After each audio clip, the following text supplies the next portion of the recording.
Hi folks, let's go for this one.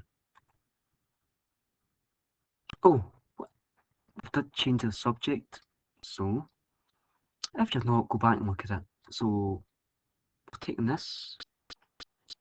This is general form of a quadratic equation with a single variable x. If we made x the subject, it's pretty difficult if you don't know the techniques. So, we just made you wave a magic wand and you come up with that. Some of you might recognise it from school or college or from whatever. Anyway, this method here, if there are solutions to a quadratic equation, it will find them. So that's what we are going to do here.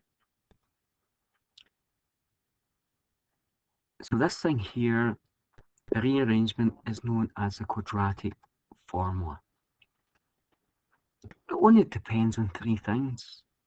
These are values of A, B, and C. They are just numbers for us.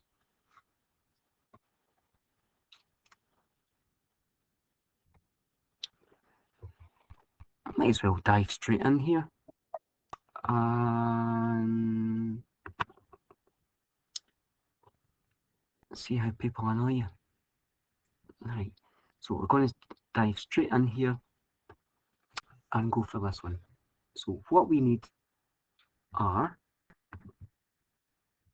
the values of A, B, and C. So A, B, and C, A is in front of x squared, B is in front of 8, and C is a number on its own. So you might be thinking, oh, I don't have a number in front of x squared. But you know, you can see an x squared, so there's one of them there. Right, so we're going to go for that. A is 1, B is positive 8, and C is positive 9. That is fine. These are the ingredients we need for the quadratic formula.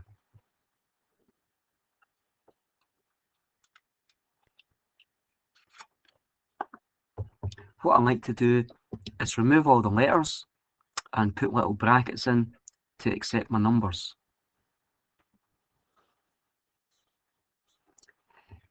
I like using brackets in case of any negative values. It keeps them safe.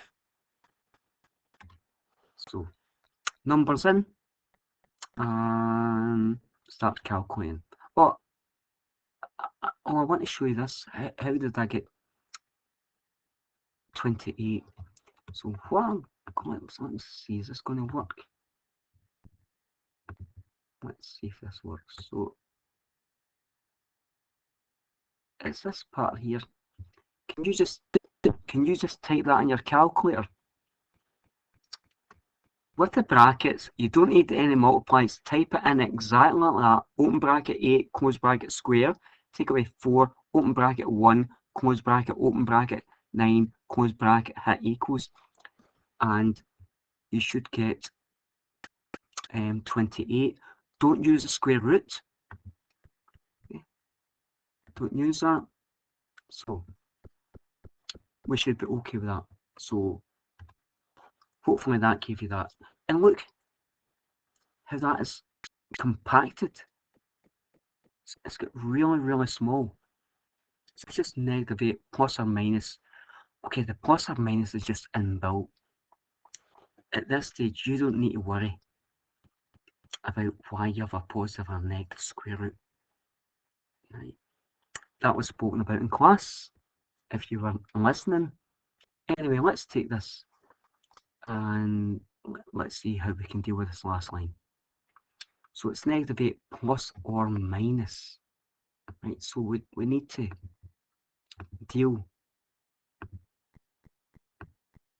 with a plus or minus.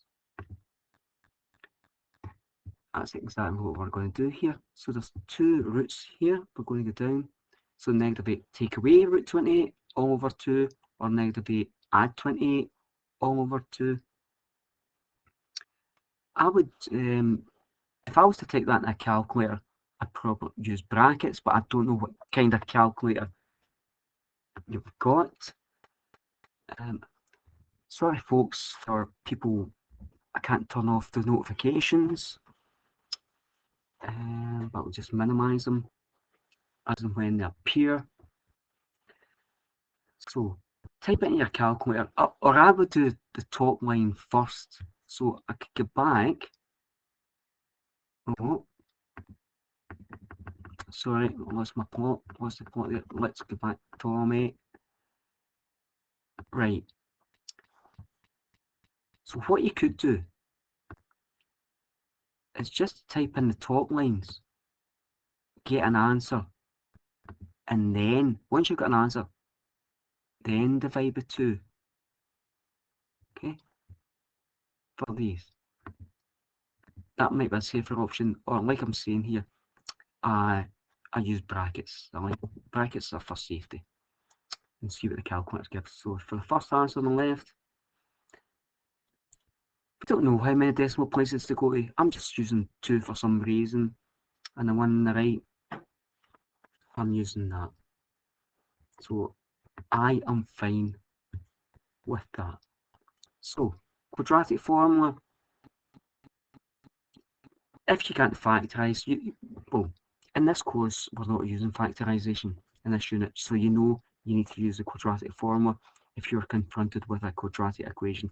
It might not have the letter x, it might have the letter, it might start with f squared, g squared, c squared, d squared, whatever. You should recognise it as a quadratic.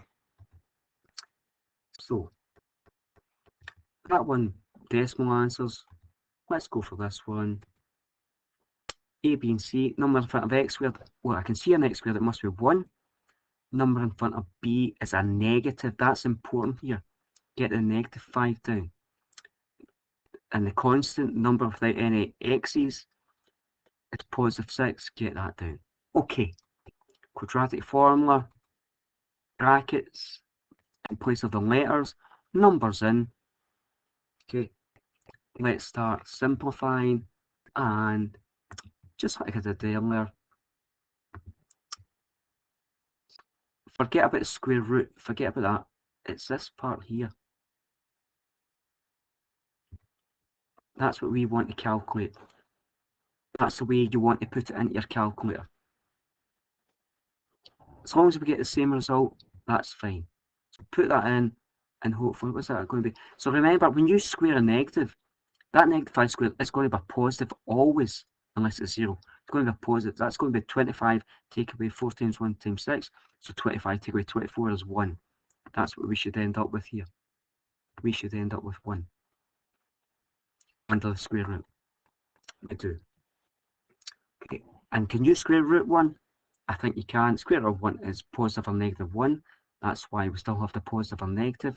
So let's go to 2 separate roots here. So, and you can see here that the 5 at the front and the 2 in the bottom, they're going to be in both parts. So we're going to have 5 take 1, 5 add 1 in both. Please sort out tops before you divide by the 2. Let's divide now. So that looks like that's my solutions here. I think that's short and sweet for quadratic formula. Okay, let's see. I think this might be my last one. So here, the coefficient, the number in front of x squared, it's not 1. Okay, so don't always expect that to be 1. This is a 3 in this occasion. So let's go. A, B, and C. Number in front of x squared, 3. Number in front of x is 8. Number, the constant term, number without any x pals is negative 1. We've got that there.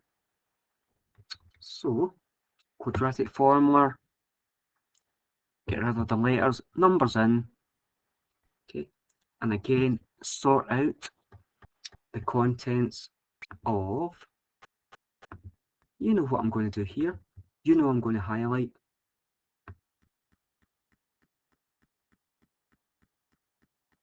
that part there. So it's going to be 8 squared, take away 4 times 3 times -1. Right, that -1 might give you a problem. That's why I like to put it in a bracket. So the negative with the -4 and the -1, it's going to be a positive. So I'm going to have 64 add 12. So what's 64 add 12?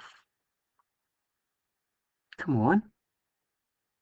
I'm asking you, what's 64 add 12?